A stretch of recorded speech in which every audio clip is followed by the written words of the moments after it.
ఇప్పుడు మీరు చూడబోయే ఈ ప్రాపర్టీ విజయవాడ ఈడుపుగల్లి అండి. బందర్ రోడ్ నుండి 2 కిలోమీటర్ల దూరంలో ఉంటుందండి. ఇది లేఅవుట్ వెంచర్‌లోని ఫ్లాట్ అండి. దగ్గరగా హౌసెస్ కూడా కన్‌స్ట్రక్షన్ చేసున్నాయండి.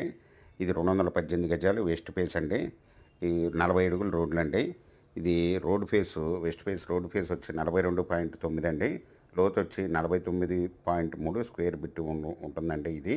1 స్క్వేర్ యార్డ్ వచ్చి ఓనర్ గారు రూ. 14,000 చెప్తున్నారండి. Small negotiable. మీకు ఈ ప్రాపర్టీ వివరాలు డిస్క్రిప్షన్‌లో ఇవ్వడమైంది. అది చూసి మీకు నచ్చినట్లయితే స్క్రీన్ మీద ఉన్న ఫోన్ నెంబర్‌కి కాల్ చేయగలరు. మీకు ఈ ప్రాపర్టీ నచ్చినట్లయితే సబ్స్క్రైబ్ చేసుకోండి, లైక్ చేయండి, షేర్ చేయండి, కామెంట్ చేయండి.